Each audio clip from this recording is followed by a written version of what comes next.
Feels a little low energy in here.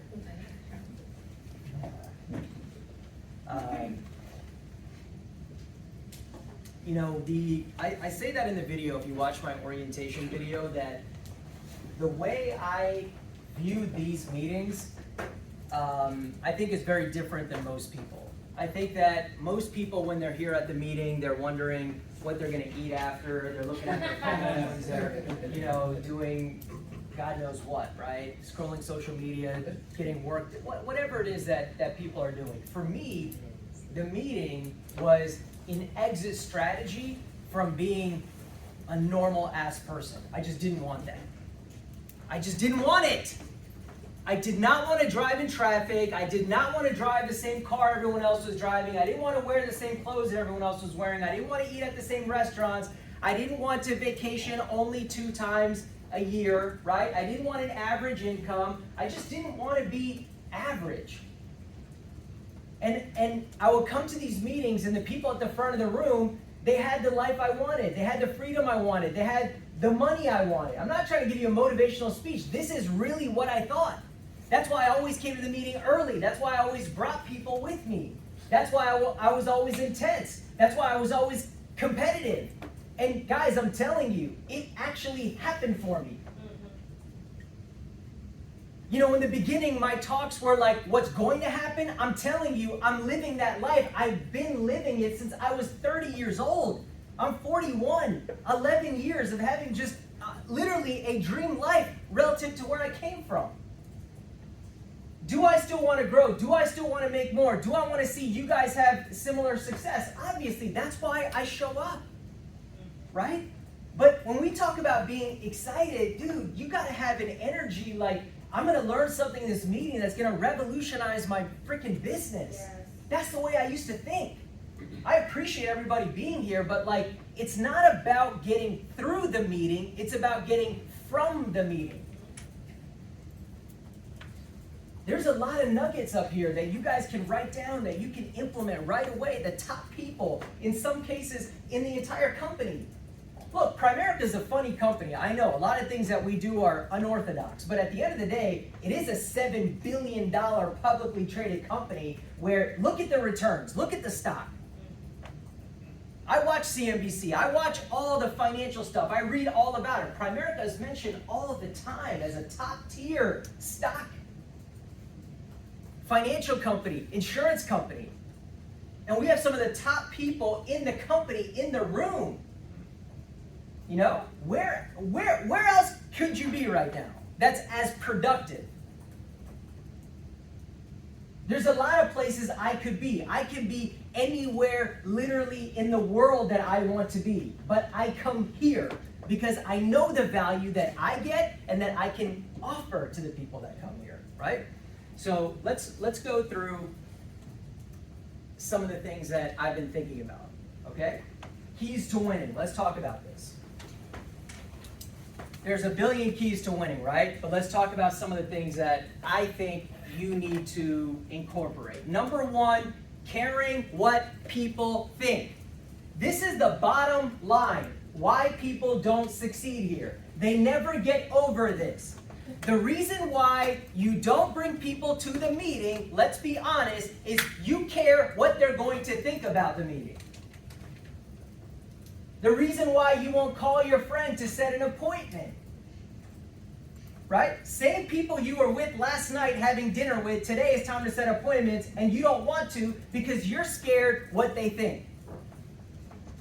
And the funny thing is, they're not paying your bills, right? That's a funny thing people say, like, you didn't pay my bills, right? And they don't, that's what that means. It's like, why would I care? I'm trying to move forward in life. Why am I going to worry about what you think? Maybe you approve, maybe you disapprove. But that, Annette, when I see, a lot of times when that switch gets flipped on, what I notice in people when I talk to them is at some point, they just stop caring what people think. I mean, I see it all around me. Why do you work at that place? Because you cared about what people thought. You were scared to start a business. You were scared to disappoint your parents. and not get a normal job, and that's why you're stuck in that job and you're sitting in that cubicle and you have that boss and you have that mediocre salary because there was a point in time where you cared about what people thought, but now you are the one suffering. Isn't that funny? I got people in my culture, they'll literally marry people that their parents want them to marry rather than who they want to marry. And it's like, your parents are home chilling. You're living with that person forever. Yeah. It's unbelievable to me the extent that people go through in terms of making decisions by consensus. What is everyone going to think? What is everyone else doing? That's how I'm going to make my decisions. And it was so funny. One of my very good friends, even she's one of my best friends. I've known her for 20-something years. And the first time she met Anisha, we're all like hanging out or whatever. And then Anisha left, and then it was just me and her. And I'll never forget this. She was like, "Aren't you going to ask me what I think?" And in my head, I'm like, "No, I don't give a shit." That thought never even crossed my mind. What do you think? Yes. Like, imagine that. Like, "Hey, man, so what'd you think about her?" Why? What do I care? One of the big qualities of people that succeed, especially in this business, you have to be an independent thinker. I meet 18-year-olds, their parents say, "Don't do this, you're not going to do this, we don't want you to do this," and they do it anyways. And then I meet 40-year-olds who can't explain to their wife why they want to do this, and they can't do it. How are you making decisions? What's your process in making a decision? "Oh yeah, I have these 5, 6 trusted people that I call." Yeah, right, man. Stop looking for people's approval. And I recruited this guy recently, and he said, he admitted to me, and sometimes you got to be vulnerable so I can get in your head, right? And he said, "Look, I'm excited about this, but I just feel a little weird, like hanging out on a Friday and then giving my friends a sales pitch." Now, if you think of it that way, you're not going to want to do it. I don't see it that way. I always talk to people in terms of favors, right? It's always the way that you kind of present things that will determine the response that you get. But this is what people think we do, that we're just out there, and this is someone I recruited. He's known me for years. And I'm like, that's what you've reduced this down to? Like you're hanging out with a friend and you're giving them a sales pitch? And by the way, who is this friend that you're so concerned about what they're going to think? What are they doing? They're sitting in the same cubicle, right? Just different building. So what? So you are, let's put it in the worst case scenario. You are trying to sell them something. So what? So what? People try to sell me things all the time, right? I say yes, I say no, nothing personal. They say yes, they say no, nothing personal. But we got to get over that, man. You know, like, yeah, I want to set an appointment with you and I want to show you what I do and you don't have to buy. Will you give me the time? If you say no, next. That's got to be your motto. Next. People call me with these stories. Oh, this happened, that happened, the person quit, the client. Next. What are we going to do? All you can do is go find another one. That's the mindset that a winner has. Next. If you get consumed about what people think, you are always going to be unhappy because the life that you have to live to get everybody's approval, I promise you, is not the one that you want. Right.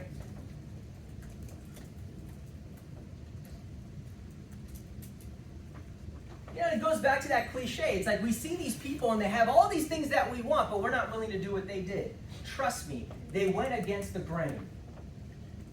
Think about your life. Think about what you're doing, right? Are you just conforming? Or are you leading? Right? When I started, I wasn't like, I had a social life. I had friends. My friends were getting good jobs. They had good degrees. They came from good families. No one wanted to do Primerica. I promise you, whether they tell me or not, they all wish they had done it. Right. With me. Yep.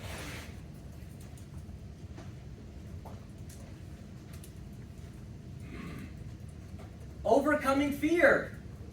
And this is kind of like if this is 1A, this is 1B. Yes, there are some things that are, like, you think Annette and Hannah are like, oh yes, let me go speak up there. They're nervous. Yeah. They're scared. It's out of their comfort zone. But what's the worst that's going to happen? Forget the speaking thing. That's a whole nother psychological thing. But in terms of like, okay, hi, I just started a new office. We're expanding. We're looking for people full-time, part-time. Do you know anyone looking for work? Yes, no. Literally, me walking up to someone that's a stranger and saying that, I'm not saying you have to do it. I did that a lot. That's the scariest thing you're going to do in this business. Right? Hey, how important is income to your family? Very important. Okay, so, and you go through all the questions. I'm forgetting, right? Even what I say. Because I don't do it that often anymore. And someone says, no, I don't want to protect. Okay, next. That's it. What's the worst that's going to happen? Right, Sheila? You heard that in a talk once and it impacted her. A police officer came in her private. He's doing very well now. I think he's at $500,000. He started like 4 years ago. But he's a police officer. He's like, dude, I was getting shot at. What's the worst that's going to happen here? No one's going to pull out a gun and be like, no, you're selling me life insurance. That's why people say, like, you're just like in your head too much. It's not a big deal to sell, to approach, to ask, to invite. These are not big deals. And if you have people around you that are like, oh, ha, ha, ha, you got to stop hanging around cool people. Right. Cool people are broke as shit. Right? Don't be around people that are too cool. Good-looking people, pretty people, they're so image conscious. That's not who wins in business, man. I know people that are good-looking and they're success, but they'll knock on a door if they have to. I was with my friend the other day. He makes $1 million a year. He's younger than me. And he had his assistant there, and we were at dinner, and he was like, just kind of talking about his assistant and why he hired him and what traits he sees in this young guy. It's like me working with Xander, right? Except I'm not going to call him my assistant. But he calls him his assistant. And this kid was talking about, my friend's name is James. He's like, dude, no one has work ethic like James. And he's so into making money. Now, some of you guys, if someone described you that way, that's like an insult to you. I don't mind that people say I'm money focused. Do you mind that? How else? Bro, do I not focus on something and somehow I get a lot of it? Right? And then James said, if they told me right now you can go mop the floors for $500, I would go do it. He doesn't care. You have to be like that. And that's why you come to these meetings to hear all these crazy things that I'm saying, because I know you're not hearing these things at home. That's why I say them. And that's why you need to hear them. Because what you think is abnormal needs to become normal too. Everybody with me? Here's the thing, right? When I recruit people, I always think to myself, how can I get them on the Primerica team? You guys are here today. You are part of the Primerica team. If we have an event and you guys qualify for it and you're at our house, you're on the Primerica team. If we have a conference call and we say, hey, we're preparing for this big event and it means a lot to us how many people we have, you're on the Primerica team. If we say, hey, in July we're going to a convention and it's going to cost you a few $100 and you're going to have to give up 3-4 days of your week and it's going to be in Atlanta and you come, you're part of the Primerica team. But when you recruit people and all you talk about is, hey, you get a license, you can make money, then you get a second license, you make even more money, we're financial services, we're financial planning, you're recruiting them into the Primerica business. And those people don't want to show up and they don't care about all the things that I'm talking about right now. They just want to make money.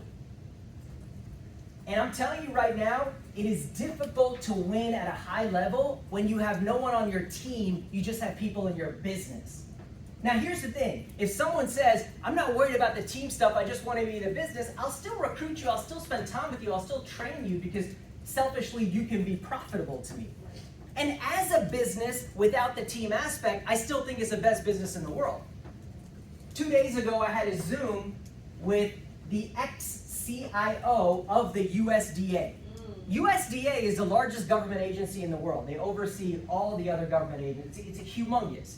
And the CIO, which is like the chief information officer, the top tech person, these people report to the president, the secretary of such and such, right? This was a 30-minute Zoom, and he's not giving me all the money, he's giving me a portion of the money. He's going through a divorce, there's some things that he can't touch right now, right? And I had someone around me during the appointment, I had my headphones in, they couldn't hear what the client was saying, but they could hear what I was saying. And it was a 30-minute, and I got off, and they were like, how'd it go? And I was like, yeah, he's gonna do it. And they said, how much did you make for that meeting? I said, 10 grand. 30 minutes. See, no matter, if you don't want to recruit, if you don't want to show up, if you don't want to participate, it's still the best business. It's still the best business. But I just think that we can grow so much more if we recruit people into the team. Very different thing.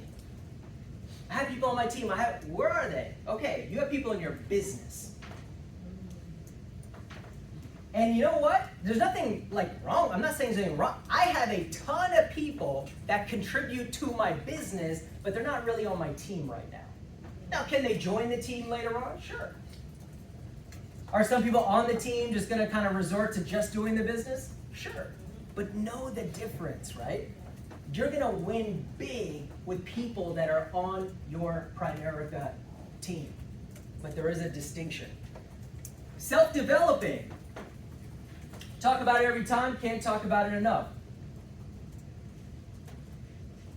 Now, 20 years of self-developing, when I talk to you, I can tell if you self-develop or not. And the mistake I made, and I always tell Xander this, when I was young, because Primerica told me the more I improve myself, the more my income will go up, I thought it worked like that in all of the world, right? So if I met someone who was rich, I was like, man, this person must be really sharp. Now I realize a lot of idiots that are also rich, right? The way they talk, the way they act, their behavior, they just figured out one area of their life, which is making money. They didn't improve everything else. Those people, when you hear people that are rich and unhappy, in my opinion, it's because of this. It's because they don't self-develop. So if you want to have a well-rounded life, self-development is very, very important. It makes life a lot easier. It explains life to you as it unfolds, and you can respond to things a lot better. One of the things that I was talking to Xander about yesterday, I'll go over 2 concepts with you that I kind of live by when it comes to self-improvement. Sometimes we just say self-improve, but we didn't actually talk about something that can help people, right?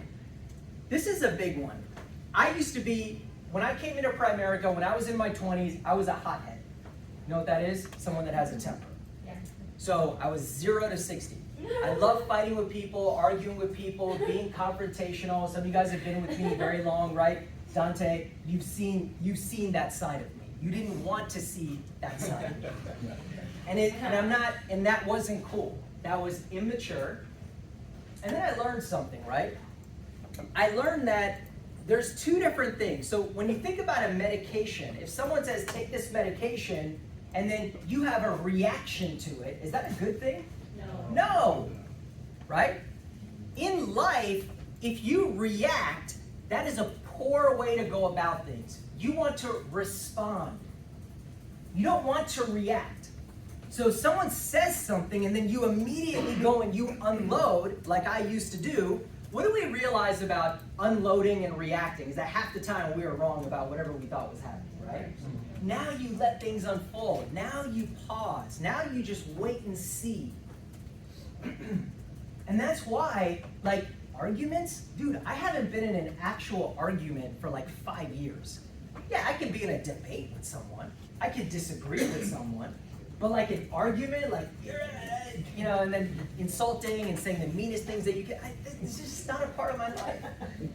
In my personal relationships, in my business life, because I have learned how to respond, I don't react. And by the way, if someone in my life is reactionary, they're not going to be in my life. So I don't like button pushers. If I get around someone and I start hearing them say things where they see, wait, I'm not getting a reaction, I'm going to try to, right? You can no longer be in my life. Yeah, right. I don't care who you are, how long we've been friends with, if you're my family member, right? I don't like being around people like that. And that's how I kind of manage myself. Here's another thing. This is in terms of relationships. Relationships have credits and they have debits. So in the banking system, in terms from the customer standpoint, we know what? Credits are good. That's when money's put in. Debits are bad in a sense, right? Because that's when money's taken out. It's the same thing in your relationships. So whether it's with your recruit, whether it's with your client, whether it's with your spouse, whether it's with your friends, you have to constantly be applying credits into a relationship. And what happens eventually when there's more debits than credits, that's when a relationship goes bankrupt.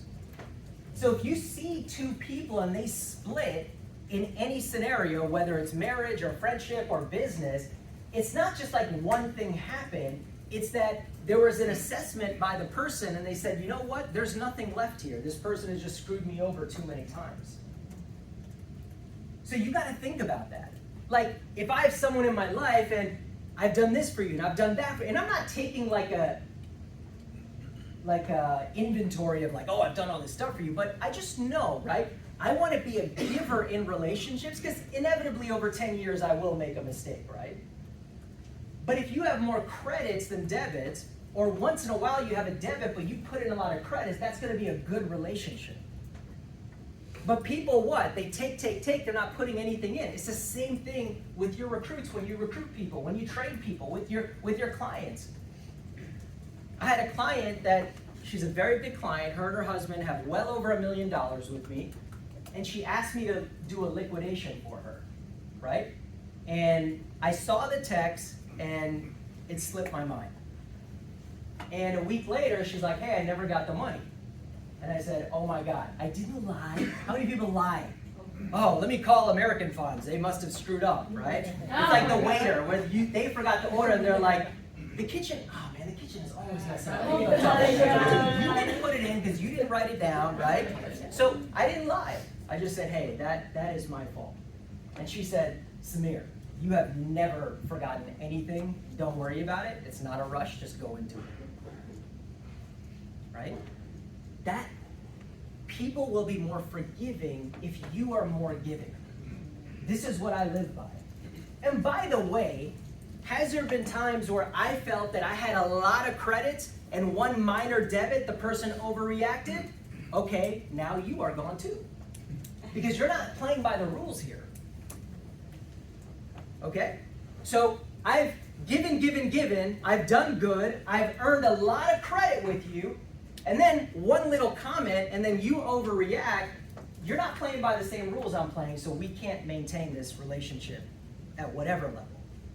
This is how I stay happy. This is how I have very little stress in my life because I'm constantly managing the relationships around me. And guess what? That means that, yeah, I'm not going to have 100 friends or 100 acquaintances that I regularly see.